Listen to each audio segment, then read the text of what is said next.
over the past 5 years, you've been following us with CGSI. I've been working with them for quite a number of years. Not exactly know whether it's 5 years, it's about there.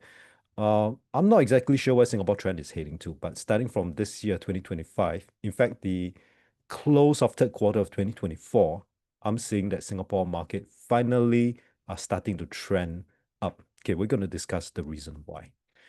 So this is allow me to just move my screen away. Yeah, because there's a little box in front of me. I don't think you're seeing it. So what you could see here is that I've drawn these two resistance line, 3009 and 4000. If you look at it, it was resisted at 3009, very briefly starting from this year. And 4000 point is a psychological level. So yes, both cross, and today we're about here at 4250.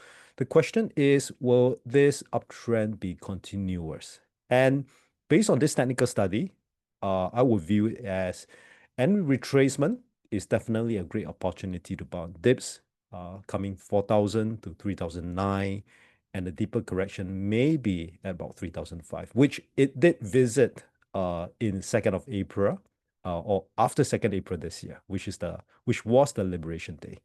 Yeah, so this is my plan for the Singapore market, but of course, the rest of the evening I'll unpack it.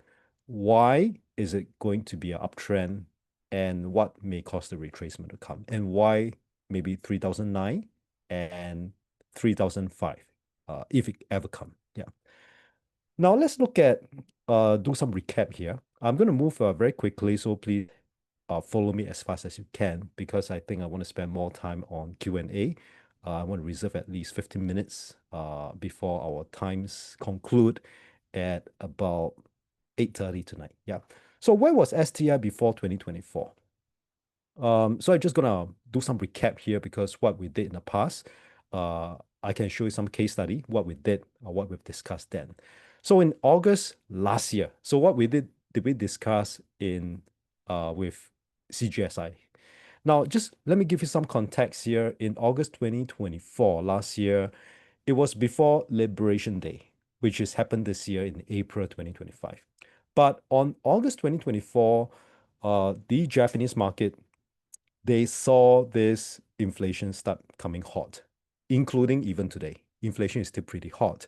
So for the Japanese market, for the first time in their history, for the last few decades, they have for the first time hiked or increased the interest rate. So that was then the situation in August last year. But there was also another issue here, is that investors start to question about, could AI become too hot? Is there AI euphoria concern? Yeah. So that was the thought, the market sentiment back then. So then the presentation in August last year was that STI, if you notice, is that still at 3,404. Yeah. So, and my presentation was that I mentioned that technically, if any of the quarter, because we are viewing it from a quarterly perspective, the 3 months, if any of the quarter, because this August, means that the third quarter of 2024, if it can close above this 3005, I did mention the word 3005 earlier. Any of the quarter can close above 3005. It could be the third quarter, fourth quarter, I do not know, or maybe it's 2025 first quarter. But shortly later, within the in September, which is settled at the third quarter of 2024, so it gives me a heads up, where it finally, for the first time, I could see that it closed above this major resistance that have resisted for at least a decade at about 3005. You could literally saw that 3005, it tried to break, it settled below. It tried to break, it settled below. It tested and it went below. So for the first quarter in this, at least the last 10 years, I saw for the first time STI close above 3005. You could see that close about, maybe close about 3006. So technically, I know that it is there, but there's also a fundamental reason which I'm going to describe it to you in a very short while. So my plan back then is that on our last year August webinar, is that I think let's buy on dips into the Singapore market using STI as a benchmark. Of course, you can buy the STI index related assets, or you could drill down into Singapore stocks as well. So benchmark to me is important to measure the sentiment of that country's equity market. So this is my plan, and the plan have never changed until it's not changed yet. Yeah. So it's going to be continuous. My view to be buy on dips because of the settlement of the third quarter of 2024. Now, so let's discuss about how did STI or Singapore stock market get here today at about 4,250 points at this point in time. And let's recap back again, August 2024. And then we discuss about in the past. We even discussed about the past. That was last year, August, that I say that in the past, why the investor complained that Singapore stock market was boring because literally Singapore market was in a range bound market for the last 20 years. Yeah, starting from 2004, we could see that it was range bound. So in the past, where I have seminar, webinar with SGX even today. I just have one very similar topic as of tonight, but that one is more technical. Today I include more fundamental. That I told the investor back then was Singapore market is not boring. Just have to understand that the market was range bound, and range bound as an investor, you have to do the range bound business. It means that you do not be passive, but you be slightly more active. It means that recognizing there's 2005 support and 3005 as a resistance historically. So you just have to get into the market somewhere close about 2005 whenever there's some crisis. And when it reached to about 3005, do not be greedy to cash out. But on our August webinar last year, we discussed about maybe this range may be changing because the dynamic of the market seems to have changed after 2022 when inflation hit a high of 9%. Now, but why the market has been on the range bound? Because of the composition. So at large, the Singapore stock market has been we have lack of some tech stock listing. Yeah, but we still don't have a lot of tech stock, but I think it's going to set the trend, which I'm going to explain to you why the Singapore market going to set the trend. Something have shifted, although we still don't have a lot of tech stock listed in our equity market. But looking back in those days, why is it range for the last 20 years, is because of the sector that we have. And today is even banking sector is even more heavy, at least 50% today in today's context. So these are the sector where it's safe, but it's not very exciting. So therefore, the Singapore stock market over the last 20 years has been a range-bound market. So for those passive investor, over the last 20 years, that you may find that you're quite disappointed because market keep on hovering around 2005 and 3005. You complain it's boring. But back in August 2024, I say that this may change. Yeah. So without knowing that there's a shift in the fundamental, but I could see that something is cooking in the whole economy. I think we're doing very well. I think there's some mispricing. It cannot stay that long for the longest time that you have not shifted because other equity market have moved in falls, but Singapore equity, Singapore companies, we are doing very, very well. But why we're still stuck in about this range? Yeah, so I think there's some disparity back then. But there's also some fundamentals. So therefore, August last year, the presentation, August 2024. That's almost exactly a year ago. Yeah. So that was last year presentation. Now today we're 28th of August. So therefore, I believe that I make the August last year webinar with CGSI. I say that any quarter it close above, I believe that the trend will start, and it has just started. Yeah. So now let me just bring you back a little bit. Let me just talk about some history to give you some background. Then for us to push forward what's going to happen for the Singapore market. So back in November 2020, of course, we are all in COVID lockdown, including United States. Yeah, the whole world is in COVID lockdown. And then SGX, of course, the webinar was in November 2020. They start asking me in October 2020, SGX in Hong Kong. They said that they have a big broking houses over there that call them up saying that they are seeing a lot of institution through Hong Kong being buying up Singapore stocks.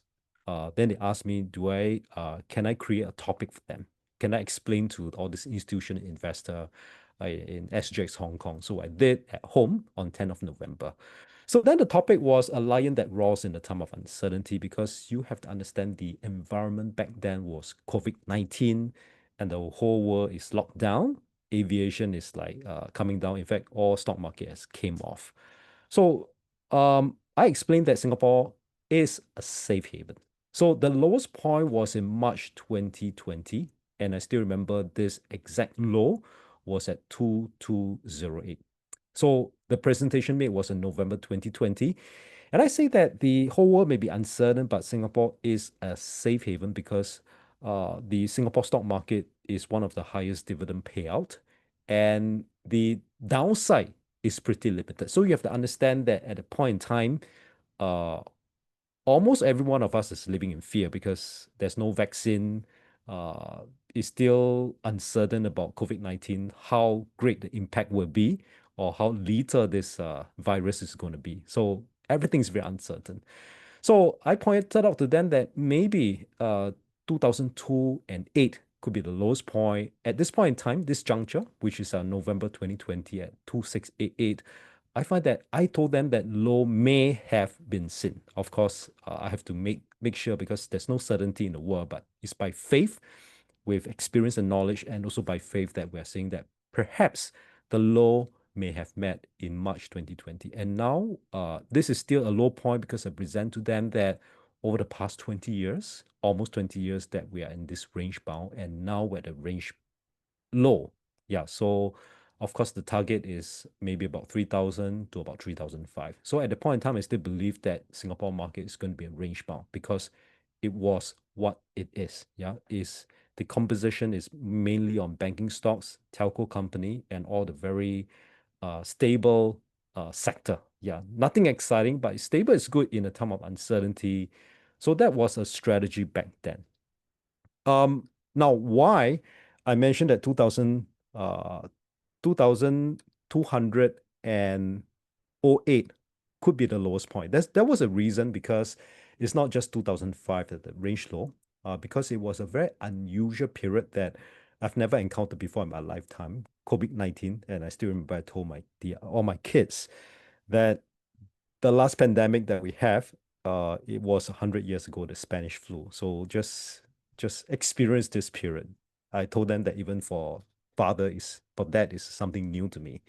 So as the market dip, I have to reference back to all the way back to the 90s. And of course, some idea about technical analysis is the former resistance could be today's support. And exactly because it's PPT, in fact, if you have the actual chart, you can narrow it down to exactly the same point of 2200. And the low was at 2208, shy off by about 8 points. So then the presentation made on November 2020, it was about 2006. So with certain confidence, I believe at that point in time that the market may have met the low, and we are also at the range low. So of course, my target back then was maybe about 3,000 to about 3,005, still in the range. Why? As we could see that then was an unusual period, COVID-19. So therefore, I would not like to, my strategy is that it may come down, but this could be a support zone, not just a support line, but a support zone. I will continue to pick up some good stocks at the point in time. But unfortunately, from there, market rebound quite quickly. So I didn't manage to get the accumulation phase that I always love to have. Now, let me just move on a little bit here.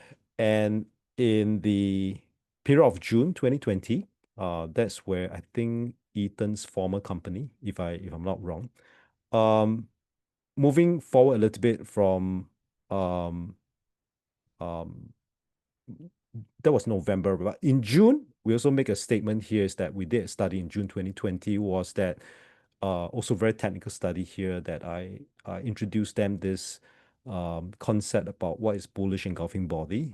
Of course, those who into candlestick, you may have disagreed with me that this is not a bullish engulfing body because the second bar is supposed to engulf the first bar. But I make my stand here is that this, in my opinion, is also considered as a bullish engulfing body psychologically. which I won't get into it because that's another topic itself. So what we are seeing here is that that was the low 2208 we've discussed. In the same time on this weekly chart, that we also saw that there was this bullish engulfing body, which I spoke about earlier. So therefore, at the point in time in November 2020, while still in COVID, at about 2006, I also mentioned that maybe perhaps based on some technical reason, I'm pretty confident that we may have seen the low for this season for STI, and it's good to pick up some Singapore stocks where they pay good dividends, which I do not think that they will shut down at all. Yeah. So so that was the plan then. And where is STI today? We could literally see on the weekly chart there's this bullish engulfing body, and today we're here. Okay, so much so about technical. I'm gonna move into include some fundamental reason as well. Okay, I'm mindful about the time, 7:55. I want to complete this presentation by 8:15, so we have another 15 minutes for Q&A. Now, so fast track a little bit to October 2022, and then the environment was that US were in high inflation. Their numbers that published in July, their June number 2022 was at 9% inflation. Yeah.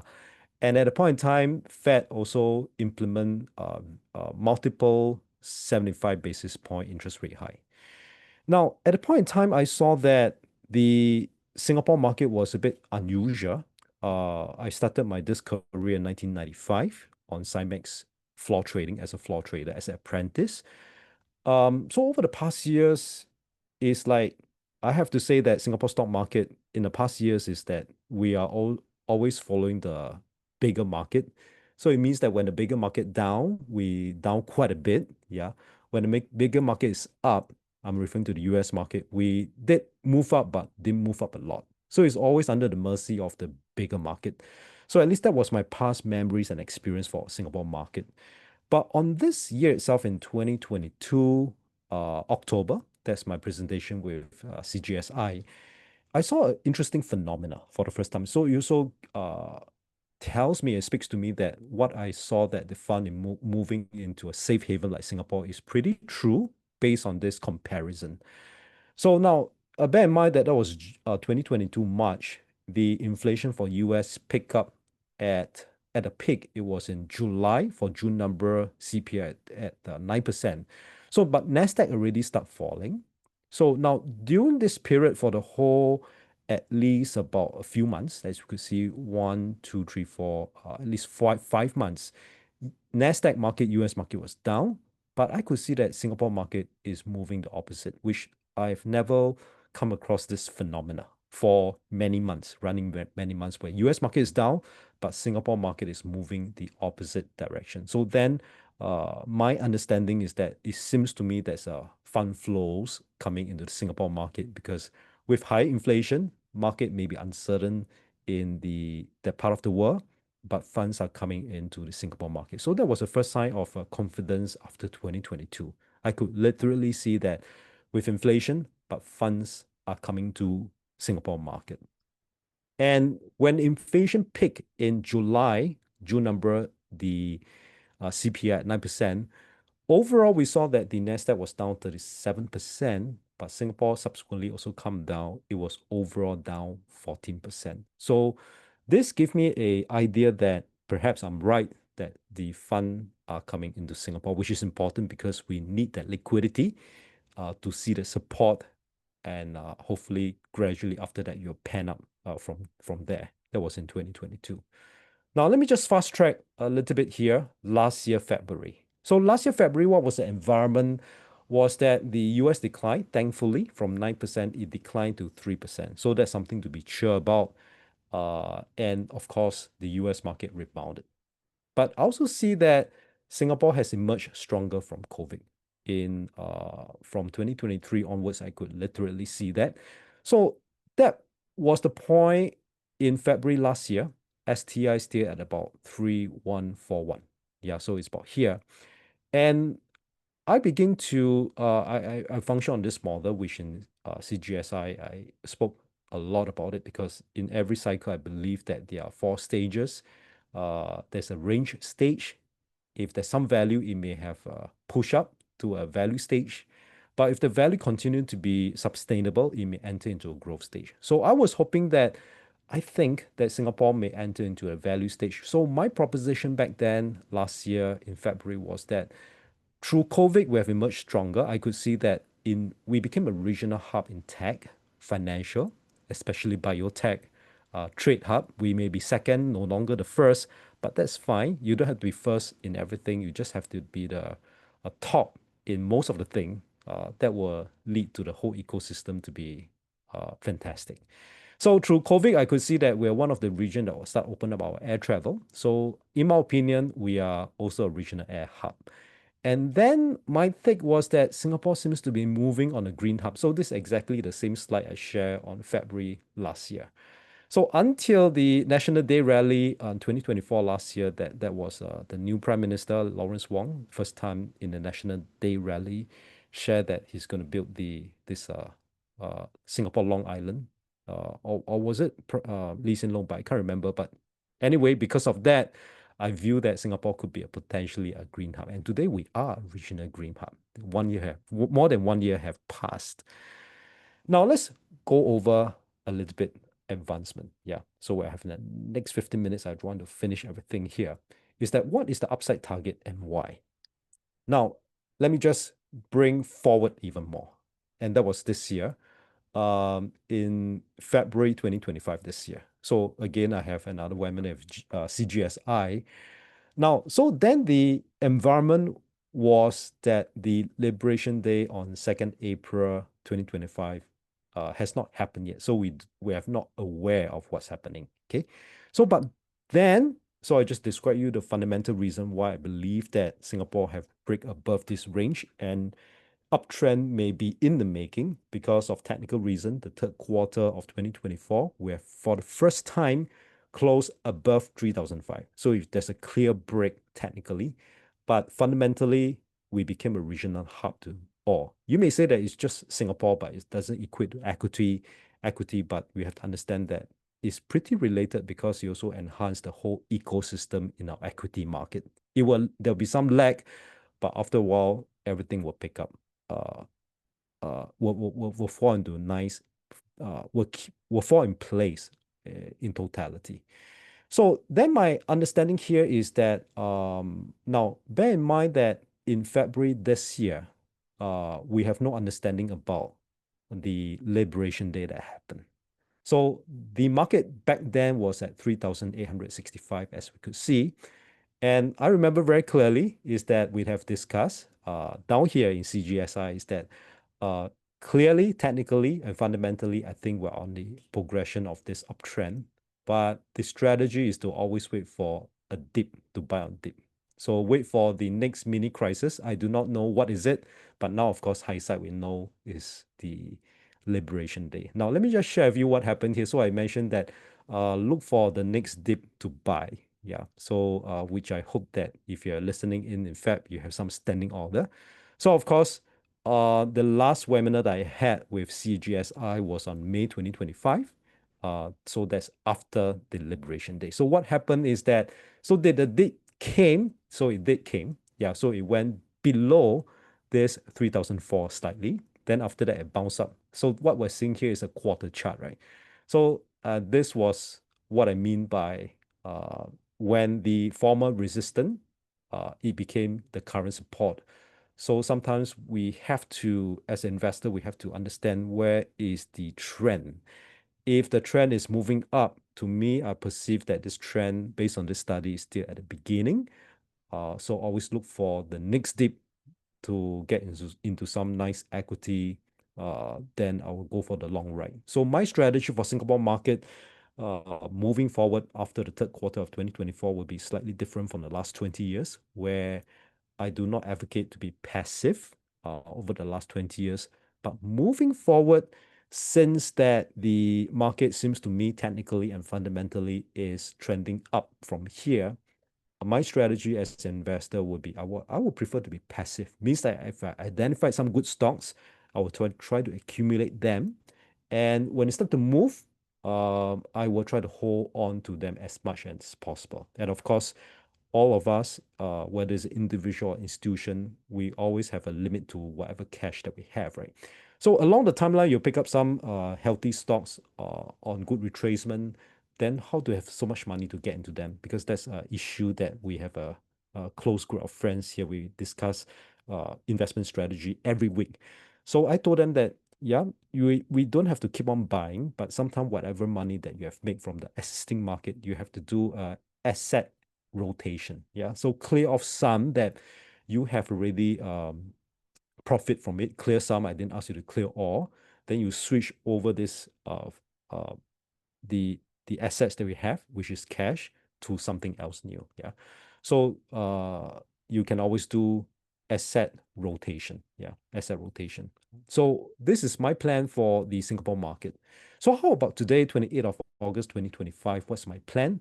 And so the same story again is that Konghao is already here. So what should we do? So I understand your proposition that technically I believe that I'm seeing with you that it seems like there's a good chance that it's moving up.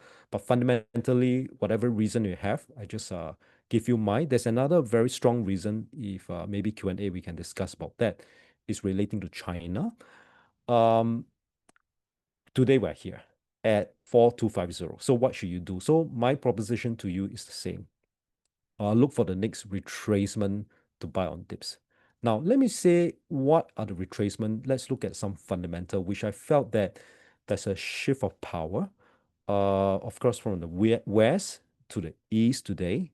And Singapore, to me, it seems like we are benefiting from this shift, but of course, it's going to take a while. We're going to go through some turbulence, which to me is good. At least the turbulence is not going to move on the downside. It's not going to go below 3005. 3005 could be the new support this time around. It used to be the resistance, but now I will view it as a new support for Singapore market. Now let's look at what happened to the Prime Minister, what he said on the 4th of April when US imposed this Liberation Day throughout every country, almost, right? He said that it's the global order have changed and the rule-based globalization and free trade is over. So we have to walk the path, and I think many countries did as well. So which I like this statement that once again he made is that on the 29th of July 2025. He said that Singapore will not remain passive bystander. Instead, we will work with like-minded countries across Europe, Africa, Latin America, and the Middle East and forge deeper partnership. And having said that, of course, US is still in friendship with them. But I think because of this tariff war that's ongoing, Singapore being a broker of every country, being a friend of every country, I think now we have expanded this network of trading partners even wider and deeper. So again, you may ask that, but that's Singapore. It's nothing to do with STI or Singapore stocks. But I have to say again, is the whole ecosystem. Yeah, because Singapore being a financial hub, and we could see that it is also a headquarter of many nations, big company MNC, Singapore being a headquarter, our whole ecosystem will tends to benefit, especially the banking sector, where you can see that it's moving up a lot. Yeah.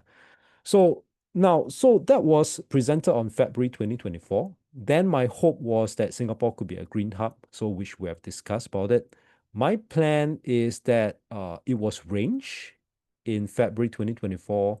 Then the price was at 3,141, but today is at 4,250. So my hope that Singapore can transit from a range to a value. And after value, if we've proven ourselves to have a lot of value to sell to the world, we may enter into growth stage, but I think that will take a few years. But as of now, this is good enough, which technically have proven to me have break away from the range, and I would like to buy on dips if the dips ever come, which is what happening right now is that tech, I think they pour in a lot of money. The Singapore government have poured in a lot of money in support of AI and quantum computing. Financial hub, without doubt, we are a financial hub. Biotech also. Trade is my opinion. I think we're a trade hub. Air, I think in regionally we're a trade air hub. Energy. Now the next thing that I'm quite excited about it is that I think potentially we can be an energy hub as well. If you listen to what the government is saying, I think they're working on it. And for that reason, because last year my eldest son enrolled to university, so he also have interest in this area. So I encourage him that why do you take up this related study? I think Singapore have a great potential for you. So he did. It's not just my advice, but he also he liked environmental science, so he loved it. Yeah, so he enrolled for that course. So that's what I'm seeing here. We could see that literally Singapore have transformed technically and fundamentally from a range market to potentially now we're entering to a what I call it, I term it as a value stage. It's always good when the trend comes, try our best to get into the beginning of an uptrend. So that's my proposition for myself and the close group of friends that we have. We will encourage each other to share one investment idea every week or trading ideas every week. So throughout the year, we have a lot of investment ideas. So some of them complain to me that, well, I got so many ideas. What can we do? I say, you don't have to take them all, but it's exciting to have lots of opportunity than having no opportunity at all. But I think the beautiful part here is that at least we are seeing it. Yeah. So some of them outside our discussion here can't even see what's happening. So this is what I then intend to do. And what is a downside target, which is same proposition here that since the uptrend already started over the long term, I will always advocate to buy on dips. Uh, if it dipped down to about 3,009, which currently I have some standing order, I'm already long in the Singapore market. Of course, not all of them in Singapore market. 20% in Singapore market, which is good enough. And I really long on that. Do I prefer the market to come down? My answer is yes, because I want to have more of it. So yeah, I want more. I'm not going to let go of the existing one, but I hope that it will come down so I can continue to accumulate more of the Singapore stocks. My first support region is somewhere around 3,009. If any external crisis, yeah, because we are always affected by external crisis, but fundamentally, I think Singapore market, the Singapore equity have built a very strong core foundation. Yeah, so we discussed about it in the past 20 years. Resistance was at 3,005, but moving forward, I believe that on any external crisis that caused the Singapore stock market to shift downwards, 3,005 former resistance will be today's support. So these are my two standing order that I'm watching it. So if it comes, I should be quite happy because I will able to catch it, I hope. Then of course my long-term direction is that I hope that the value stage and the growth stage will continue to move up.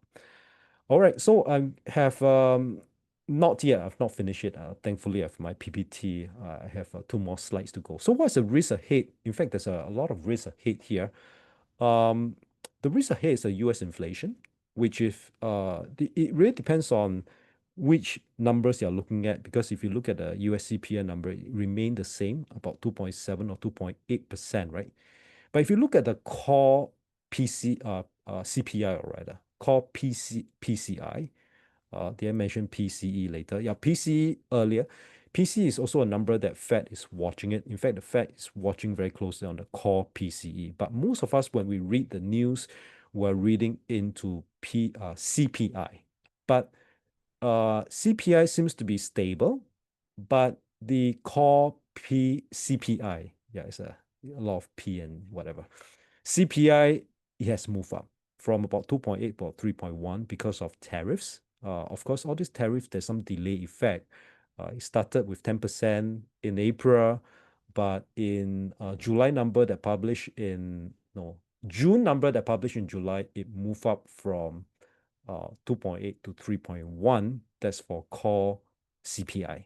Now, then the other frightening thing is that the US employment job creation has come down. In fact, what happened here is that you may have read, but for those who have not read, it's something very serious here is that for the May and June number for their job creation, I can't remember is it May or June, but one of the month is supposed to be 141,000 created that month.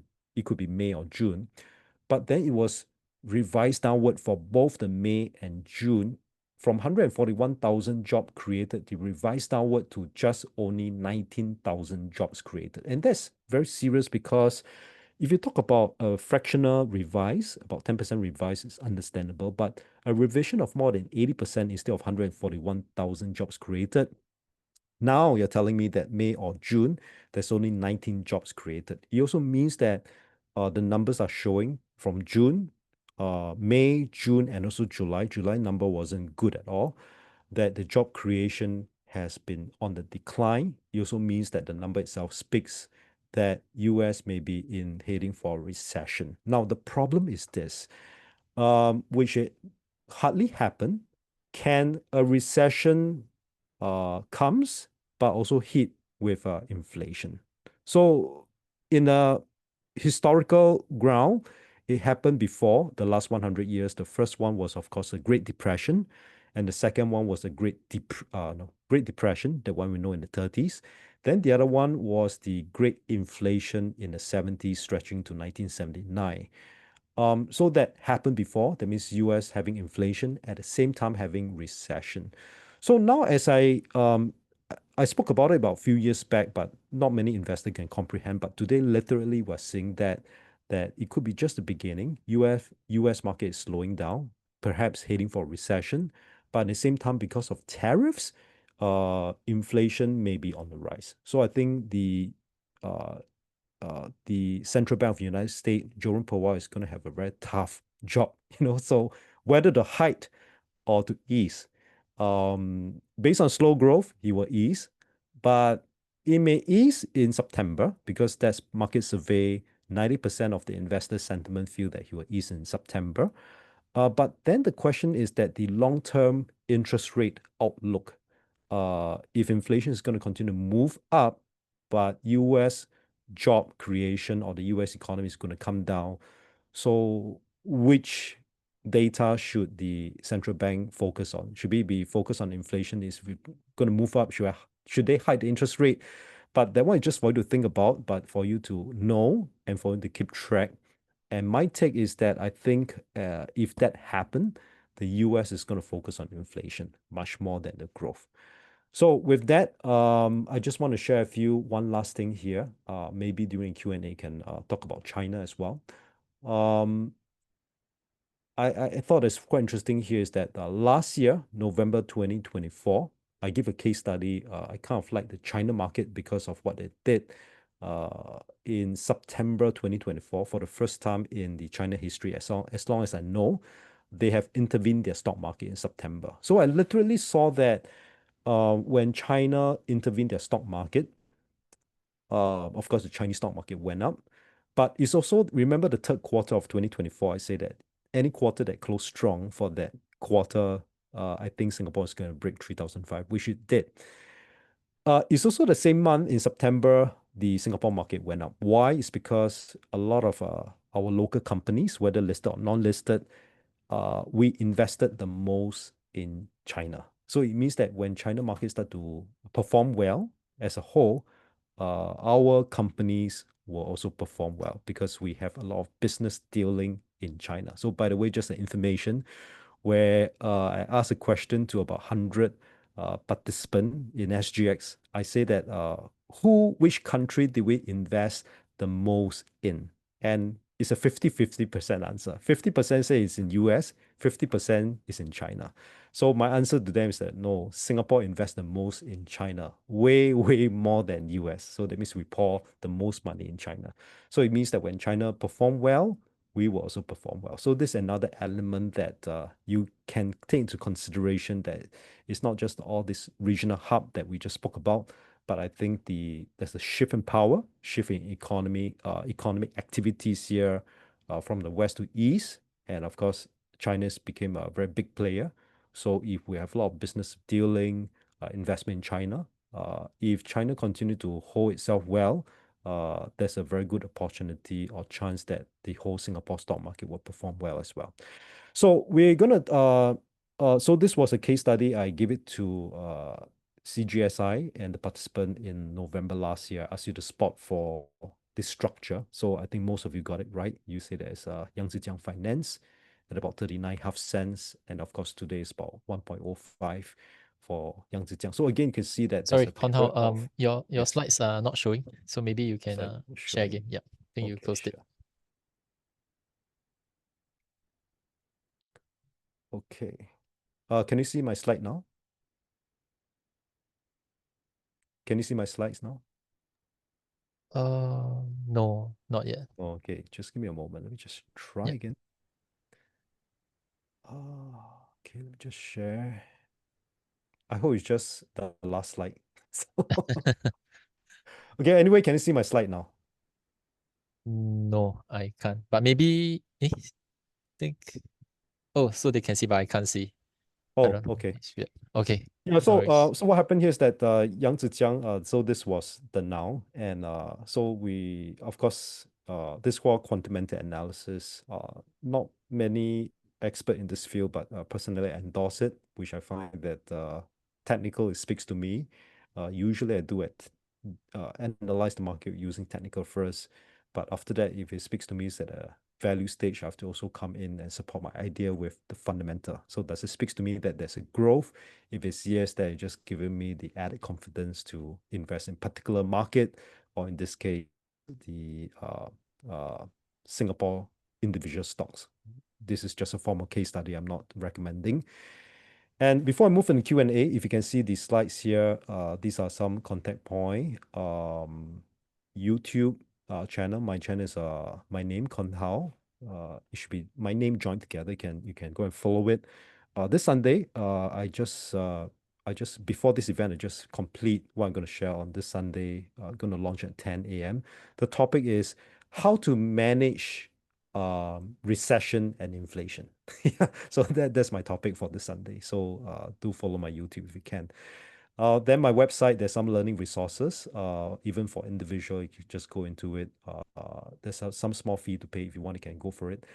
There's some learning resources. If you find that what I share is interesting, there's much more discussed over there. And lastly is my email address, konhao@wikipedia.com.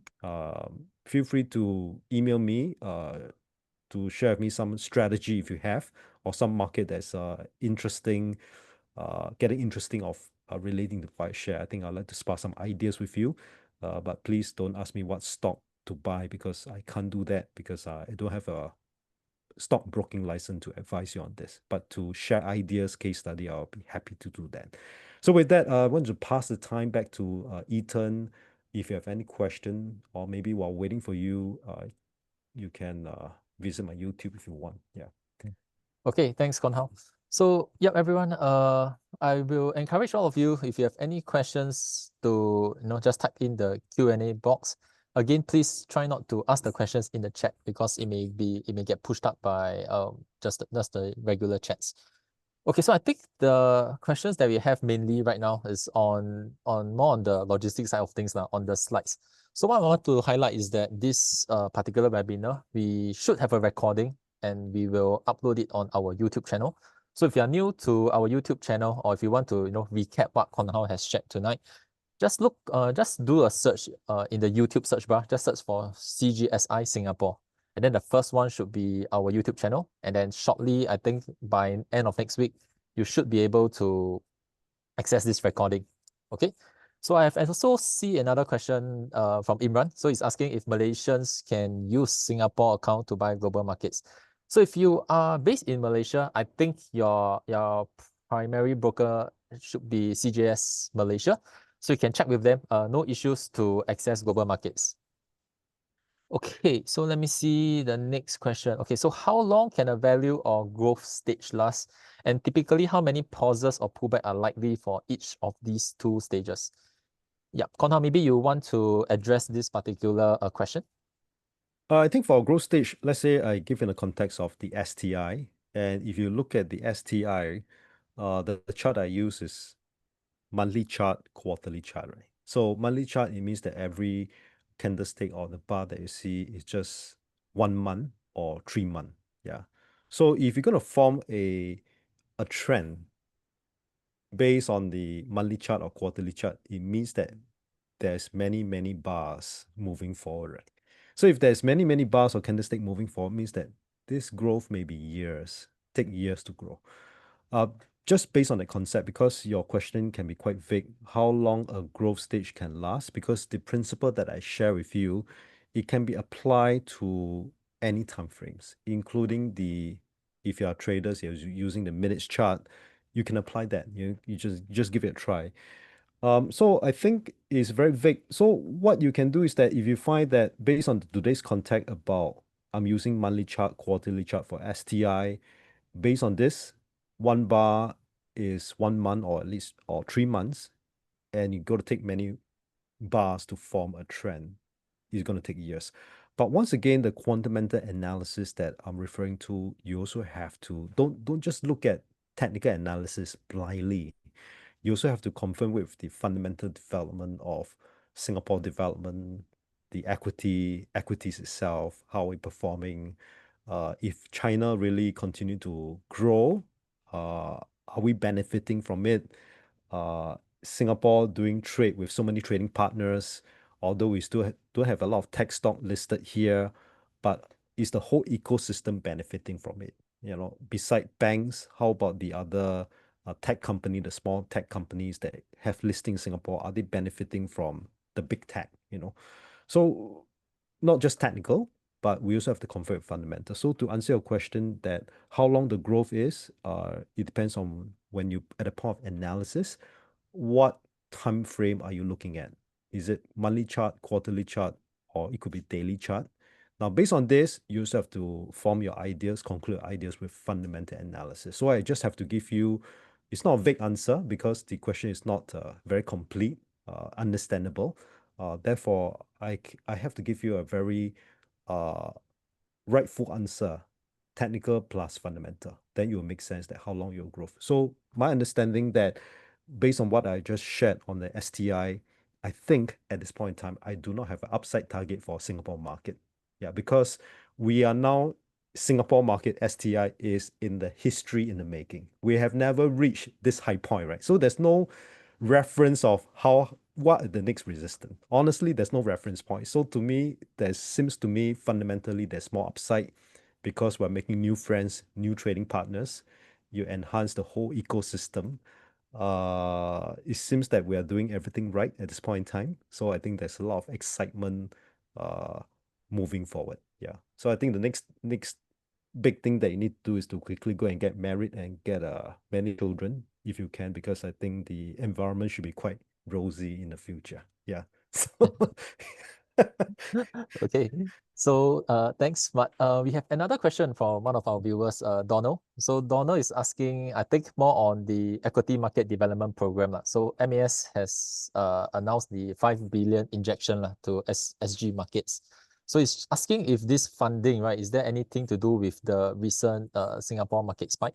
yes, I think there's only a small part doing of it. That you could see that the moment they announced the funding, some of the small cap stock went up, right? But ultimately, we have to look at the broader picture because all these are just a switch on, a floodgate. But ultimately, is the environment uh, healthy enough to progress from a value stage to a growth stage? Yeah, I think that one is more important. But if we look at the broader picture, that one just a catalyst, a little incentive that push the market, give the market a little bit push over the next few years. But you still have to base on the whole economy of Singapore. Yeah, the whole ecosystem of the Singapore stock market, where we discuss about the various sector. We are already a regional hub, and that one is not disputable. We are regional hub. Then within the supply chain, the affiliates is going to create the whole ecosystem for listed company or non-listed company as well. But I think the next one is also the China. If China can continue to grow, being a largest investor in China, I think Singapore market will do well. So I think that there's two big core thing other than the some MAS enhanced fund.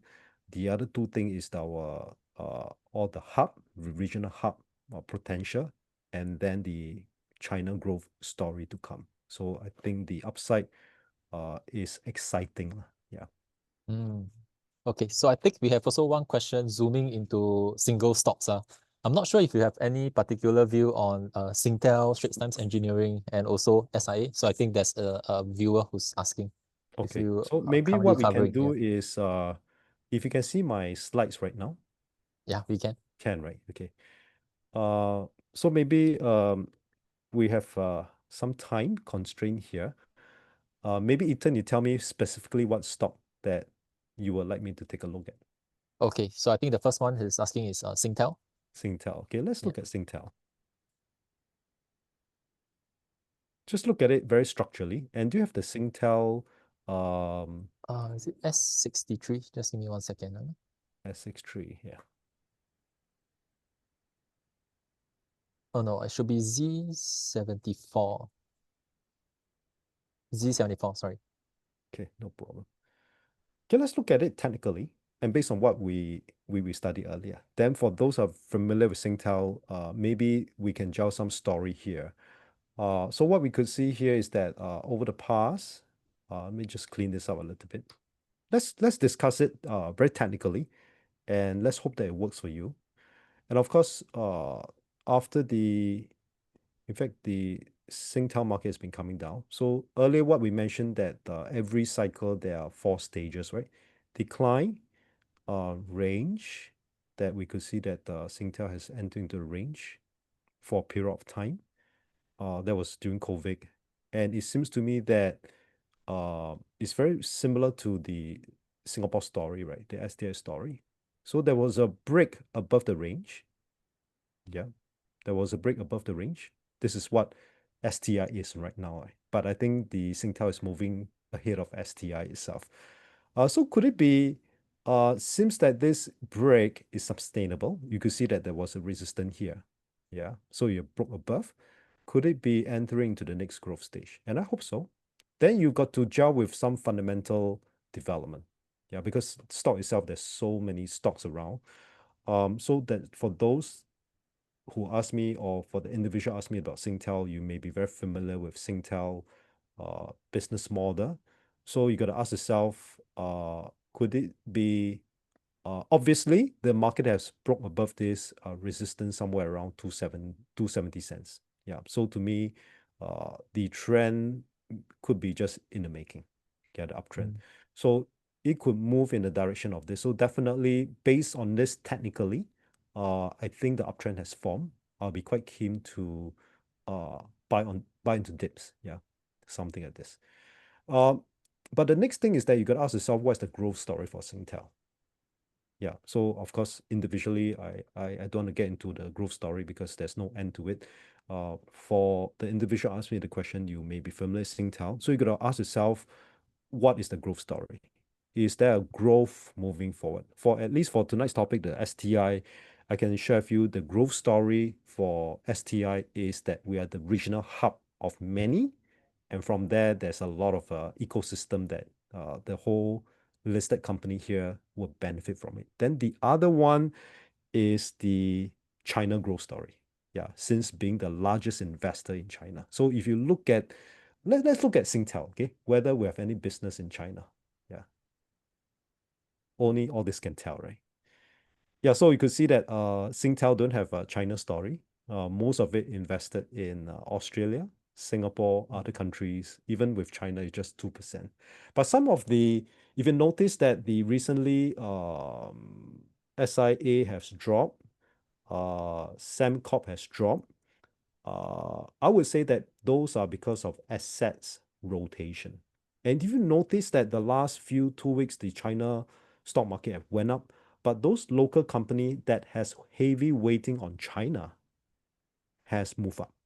Yeah, so I would say that I only can make an assumption here is that ST Engineering, SIA has dropped, or Sembcorp has dropped.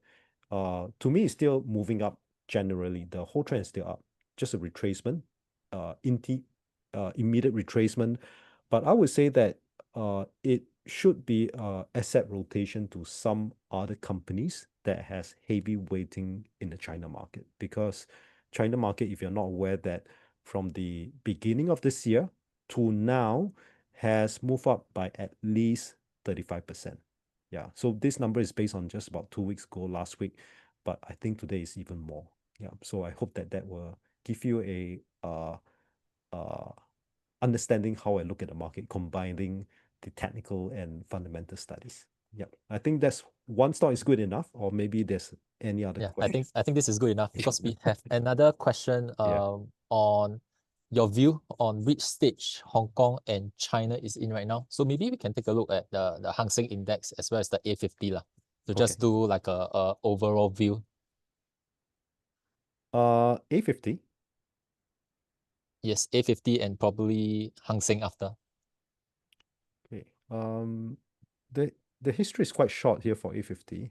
Maybe what I can do is we can look at, I have one which is called the China Index. I hope you can see my chart here. It's loading. Just one second. Okay. Yeah, it's here. Okay, Okay. maybe we can look at the Shanghai Index, yeah, Okay. because it got longer history. So it's always exciting to see a longer history here. So you could see that um the whole China story here is that, well, you just broke above this consolidation, right? So what stage it is for China story, basing on this currently, it could be range. Uh, then after that, it tried to move up. But unfortunately, it entered into consolidation again. Uh, and I think there's some delay in this growth, but we could see that it have moved, promote itself from this band, it move up, so it's consolidating. Yeah. So if you look at fundamentally, compared to the last 20 years, yeah, from here to here is about 20 years, right? You're going to look at the index itself in totality that from 3008 to 20 years ago is also about maybe about 1006. It's just grow by 1/4. It just grew by 1/4. 20 years ago for China, it only grew by 1/4. But if you look at now, China compared to 20 years ago, and us as a consumer, at home, how many items do we have uh, made from China? I think a lot, right? Even today, I think we start to believe that BYD is the car to go. Maybe 5 years ago, I still remember with IG, yeah, IG at the NTUC conference, we discussed about it that with their um, high value client, I still remember high value client, that I threw out a question, could Tesla be the number one? But most of them, I said that could Tesla fall from number one, but most of them don't believe it, because I understand the history about all this gasoline engine or cars. Used to have thousands of company, but at the end of it, only a few will survive. So same thing for EV back then, about 3 years, 2, 3 years ago. I asked this question: could Tesla fall off the track of being number one? So I think most of them were thought that I'm a bit crazy. Yeah. So, but today BYD became number one, right? So what I'm trying to say here is that there's some disparity here if you look at 20 years back of China and today, the technology, the growth story is just the beginning. They are moving away from property because property should not be an economy itself because a house is to stay. They are moving into something that they can produce and the whole world could use it. So I think that's something healthy, which I kind of like it. So China, the range to trend is a bit, I think there's a delayed trend for whatever reason is delayed. But what we could see here, the coming quarter, the close of the quarter will be September. By end of September this year, if you can close above this, which is a clear break away from this consolidation, then I would say that this delay uh, trend will be something exciting. Yeah. So that will also that's just based on studies. And that's something I like about technical studies. Then you have to follow the growth story, the fundamental. So I hope that that will help. And Hong Kong market were very similar. Why Hong Kong market? Why China? A lot of Chinese company listed Hong Kong market is because of the currency. It is denominated in Hong Kong dollars, is denominated in US dollars. So therefore, it attract a lot of foreign investor investing into Chinese companies that listed in Hong Kong. It's just to gain international. For those companies you want to get listed, Chinese company want get listed. Where will you list? to me, is a clear choice, Hong Kong. Yeah. Of course, I hope that they can come to Singapore. So, but for Chinese company, the closest neighbor is Hong Kong. And it makes sense. Yeah. Because China is still very much function renminbi, unless the renminbi, there's a change in story, but that would be another time. If not, Hong Kong stock will be in line with whatever we discuss here. Should be good. Yeah. Okay. So anyway, our viewer is also asking if there's any particular sector you feel that's still classified as value in the Hong Kong China story. Um, okay, it's very much like Singapore. Singapore stories here is that you look at those that have growth story, which I believe that the consumer stocks, I don't want to name specific because I don't want to view as I'm recommending some stocks, right? So the consumable stocks like F&B are doing quite badly now in China, the big names, but they're paying very good dividends. Yeah. So I do suspect that if China government are successful in stimulating their consumer to spend, say for example, if they follow Singapore model to give CDC voucher to their people, I suspect they do. I do not know, but that could be a model that they can pick up from us. Give some voucher to. I think they do already. I'm not too sure. Yeah. So if that's going to happen, because they'll find ways and means to ask the consumer to spend, if that they become successful, so all this F&B business should do well. They are making money, but it's just that they're not making money as what they hope to be. But they just need their middle class to spend. To me, it's not a very difficult job.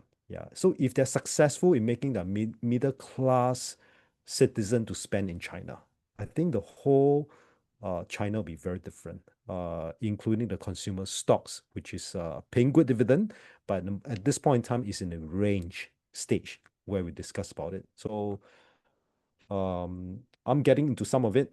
So even if don't perform, it's fine because I'm getting nice dividends as much as about 5 to 6%. So it's not too bad. Yeah.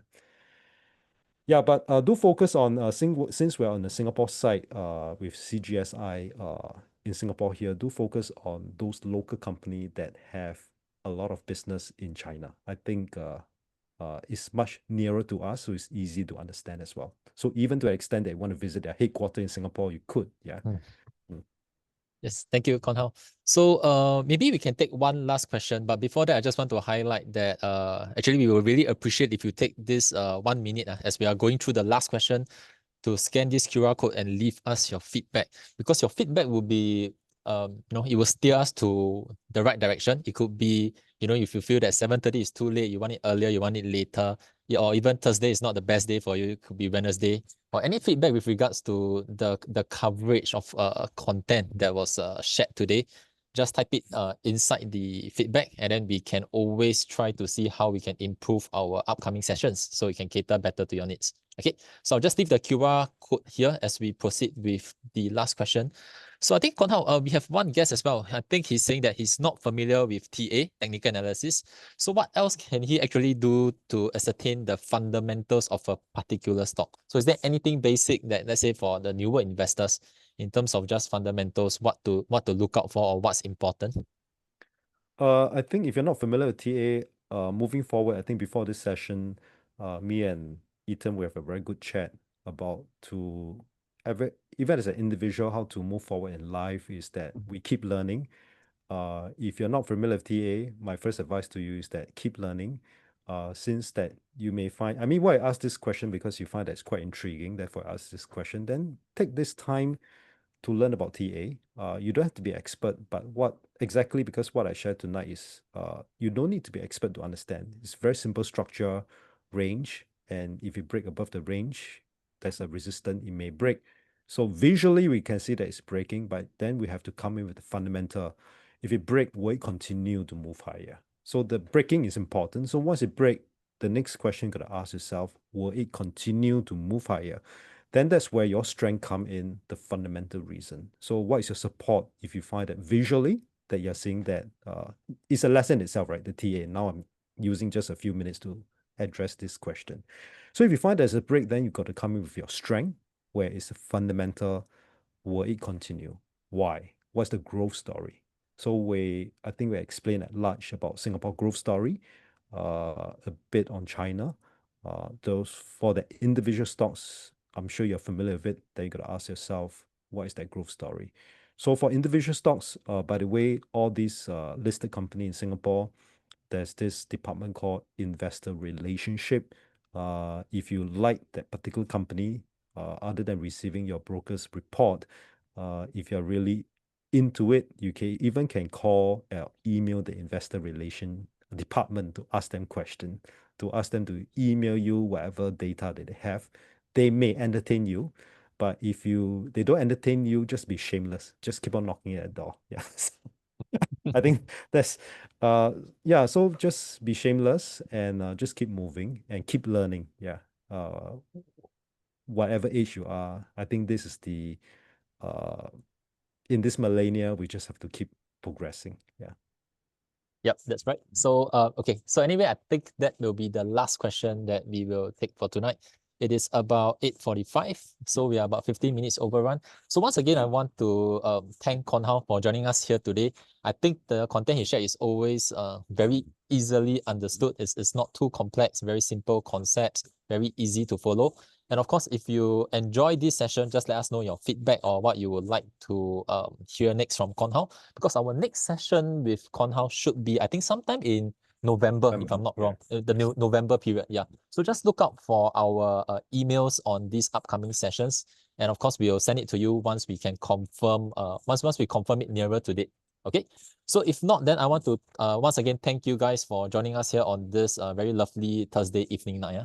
And then we'll see you in the next one. Okay. Thank you. Thank And you. thank you, Kon Hao. Thank you all. Thank you.